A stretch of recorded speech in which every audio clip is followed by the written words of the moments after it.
थोड़ा बहुत अभी समय इनकम टैक्स में भी होगा, लेकिन इसका ये मतलब नहीं है कि उसके जो 3% और जो हमने डेफर किया है वो निश्चित रूप से हम आने वाले समय में देंगे।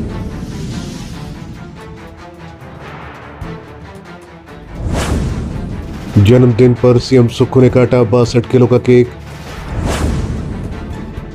समर्थकों ने ड्रोन से की पुष्प वर्षा। प्रदेश आर्थिक रूप से मजबूत और आत्मनिर्भर बनने की राह पर लगातार बढ़ रहा आगे। साथ ही रेवेन्यू डेफिसिट ग्रांट बंद होने की वजह से डेफर किए गए वेतन में कर्मचारियों से मांगा सहयोग। सीएम सुक्खू बोले 3 से 4 माह में बदलेंगे प्रदेश के आर्थिक हालात। हिमाचल प्रदेश के मुख्यमंत्री ठाकुर सुखविंदर सिंह सुक्खू ने अपना 62वां जन्मदिन मनाया है। इस मौके पर आधिकारिक मुख्यमंत्री आवास ओक ओवर में समर्थकों की भारी भीड़ देखने को मिली। छात्र राजनीति से प्रदेश की राजनीति के शिखर पर पहुंचने वाले मुख्यमंत्री ठाकुर सुखविंदर सिंह सुक्खू के समर्थक प्रदेश भर से ओक ओवर शिमला पहुंचे। मुख्यमंत्री ने पारंपरिक धुनों के बीच 62 किलो का केक काटकर जन्मदिन मनाया। इस दौरान ओक ओवर पर ड्रोन से पुष्प वर्षा भी की गई। इस दौरान मुख्यमंत्री समर्थकों के साथ नाटी डालते हुए भी नजर आए। मुख्यमंत्री ठाकुर सुखविंदर सिंह सुक्खू के जन्म दिवस पर सचिवालय कर्मचारी यूनियन ने अवेयरनेस वॉक का भी आयोजन किया। इस दौरान मुख्यमंत्री सुखविंदर सिंह सुक्खू ने सचिवालय कर्मचारियों के सहयोग के लिए आभार व्यक्त किया। मुख्यमंत्री ने जन्म दिवस के मौके पर प्रदेश भर से मिल रही बधाइयों के लिए प्रदेशवासियों का आभार जताया। मुख्यमंत्री ने कहा कि वह प्रदेश को आर्थिक रूप से मजबूत और आत्मनिर्भर बनाने के लिए लगातार काम करते रहेंगे। साथ ही उन्होंने रेवेन्यू डेफिसिट ग्रांट बंद होने की वजह से डेफर किए गए वेतन में भी कर्मचारियों से सहयोग की अपील की है। सभी सदस्य आज अपने परिवार के बीच में आपके साथ जन्मदिन मना रहा हूँ। मैं हमेशा आपके साथ हर दिन आपके साथ कार्य करता हूँ। उस कार्य में सचिवालय के लोग हमारे यहाँ सहयोग करते हैं और प्रदेश के लिए जो नीतियाँ हम लेकर आते हैं, जो योजनाएं लेकर आते हैं, आप परिवार के सदस्य उसको धरातल में उतारने में पूरी कोशिश करते हैं। एक बात मैं कहना चाहता हूँ, हम कई बार कहते हैं हमने सत्ता में हम जो आए हैं वो सेवा भाव के लिए आए हैं और आम आदमी तक सरकार की नीतियां पहुंचे, समाज के अंतिम व्यक्ति तक, अंतिम छोर तक जो व्यक्ति सरकार से आशा लगाकर बैठा है, उम्मीद लगाकर बैठा है, उसको हमारी योजनाओं का लाभ हो। 75 लाख का हमारा परिवार है और हमारी जो संपदा है, जो ये हमारा भौगोलिक क्षेत्र है, ये हमारा बहता हुआ पानी हमारा संपदा है, घने जंगल हमारी संपदा है, इस पर हमारी अधिकार की लड़ाई केंद्र सरकार से चली है। 1952 से मिली आरडीजी अचानक बंद होगी। आप अंदाजा लगाइए, अगर आपको 1 लाख रुपया पे मिल रही है और एकदम से आपने सारा उसका अकाउंट बनाया होता है, बच्चों की फीस है, ईएमआई की किस्त होती है, किसी ने घर लिया होता है और पढ़ाई के अलावा बच्चे बड़ी पढ़ाई करने जाते हैं तो उनको भी बड़ी फीस देनी पड़ती है अपनी जेब से। एक आम परिवार को ये सब चीज़ों को सहन करना पड़ता है। मैं खुद एक आम परिवार से निकलकर मुख्यमंत्री की कुर्सी पर पहुंचा हूँ, ये सब दर्द जानता हूँ। और एकदम 1 लाख में से 20,000 रुपये काट दिए जाए तो आप अंदाजा लगाइए कि उसका बजट कैसे होगा। जबकि आरडीजी सरकार का अधिकार नहीं है, ये हिमाचल प्रदेश की जनता का अधिकार है। हम हर साल इकोलॉजिकल सर्विसेज के रूप में 90,000 करोड़ रुपया देश को देते हैं। क्या होती है इकोलॉजिकल सर्विस? ये जो जंगल बचा कर रखना, ये पानी बहाकर बहता हुआ पानी को बचा कर रखना। नॉर्थर्न इंडिया में 5 नदियां हिमाचल प्रदेश से निकलती हैं, इनको सींचती है पंजाब, हरियाणा, दिल्ली, राजस्थान।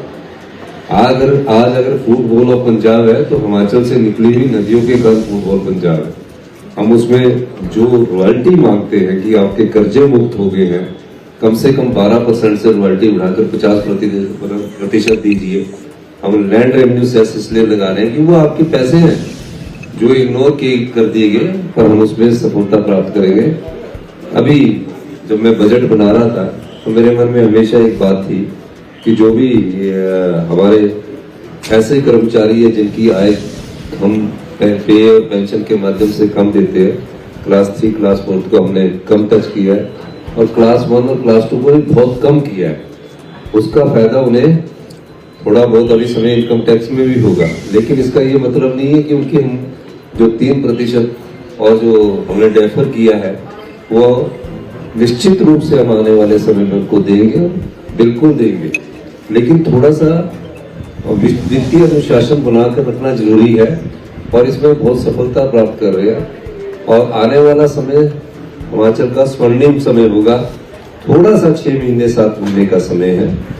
मैं इसलिए कह रहा हूं कि जब हमारी आर्थिक नीतियां रास्ते पर चल पड़े, ट्रैक पर आ जाए, अगर उसको थोड़ा सा भी ड्रिल किया गया है तो नुकसान होता जाएगा। अभी का नुकसान नहीं होगा, ये 10-15 साल तक उस नुकसान की भरपाई नहीं कर पाएंगे। और सरकारी कर्मचारियों को साथ हमारा अपना एक प्रेम है। सभी सरकारी कर्मचारियों को ओल्ड पेंशन स्कीम में दी है। हम पर दबाव है, पैसे की बात नहीं है, हम पर दबाव होता है कि इनको इसमें कन्वर्ट कर दो, इसमें कन्वर्ट कर दो, हम आपको इतने 1000 करोड़ देंगे। सरकार के दिल्ली सरकार की नीतियां होती है। हमने कहा कि हिमाचल प्रदेश में रोजगार का कोई साधन नहीं है।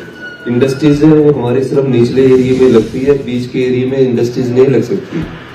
इसलिए हमने कहा कि उनको अगर हमने पेंशन दी है तो इसलिए दी है कि बुढ़ापा उनका सुरक्षित हो सके। और हमारी सरकार की ये संवेदनशीलता है, कोई राजनीतिक लाभ के लिए नहीं दी है। राजनीति तो अभी हमारे चुनाव 2027 में होने हैं, तो उससे क्या फायदा होगा?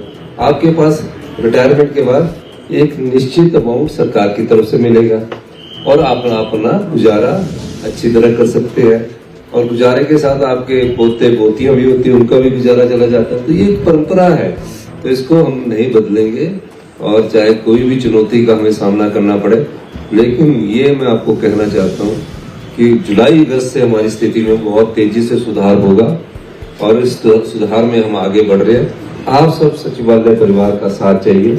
उसके बाद आप निश्चित रहिए, जो आपके अधिकार है, जो आपको मिलना है, वो हम आपके लिए हमेशा देने के लिए तैयार हैं। आज मेरा जन्मदिन है और जन्मदिन का मतलब ये होता है कि आपकी 1 साल उम्र और घट गई। तो ये याद करवाता है कि अब आपकी जिंदगी के कुछ वर्ष बचते हैं। ये सब सत्य है, ये सत्य है। सत्य को हमको जानना चाहिए। तो हम सब लोगों को मिलकर प्रदेश को आत्मनिर्भर बनाना है। और जो मैं कह रहा हूँ, आप पहले दिन से कह रहा हूँ, पहले अधिकारी भी सोचते थे कि क्यों है, जो अधिकारी है, अधिकारियों को भी थोड़ा सा तनाव है कि हमारे इतने पैसे कट गए। पर हमारे साथ भी उनका तनाव, मैं उनके तनाव से भी परिचित हूँ, मुझे मिले हैं। लेकिन कई बार राज्य के लिए जो राज्य से लिया होता है, थोड़े समय के लिए उसको देना पड़ता है। तो इसी समाज ने दिया हमें, शिक्षा इस समाज ने दी, रोजगार इस समाज ने दिया, हमारे लिए योजनाएं इस समाज ने दी। तो हम सबका ध्यान रखेंगे।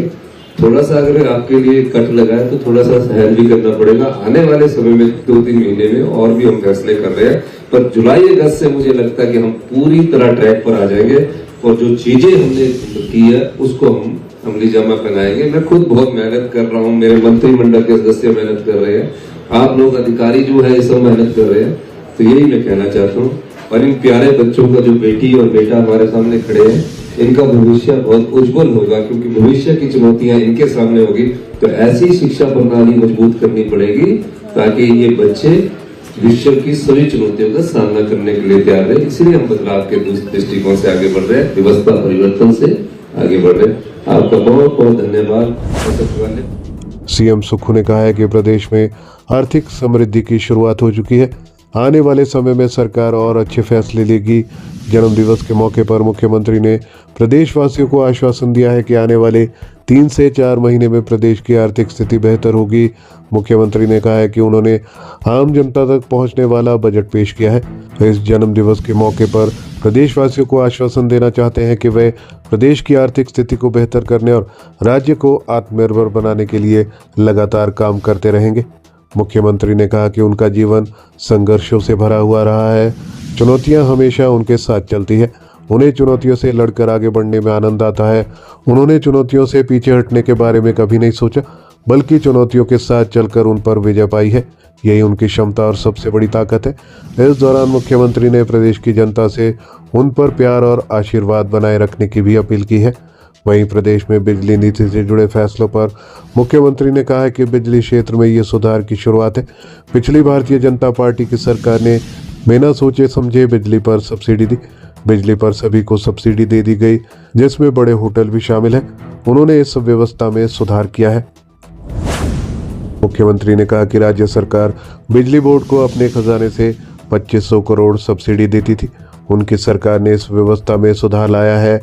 अब 1200 करोड़ की सब्सिडी बिजली बोर्ड को सरकारी खजाने से जाती है। वे इस दिशा में सुधार लाने के लिए काम कर रहे हैं। वे इस खर्च को 800 से 1000 करोड़ पहुंचाने के लिए प्रयास कर रहे हैं। आने वाले वक्त में प्रदेश में बिजली और सस्ती होगी।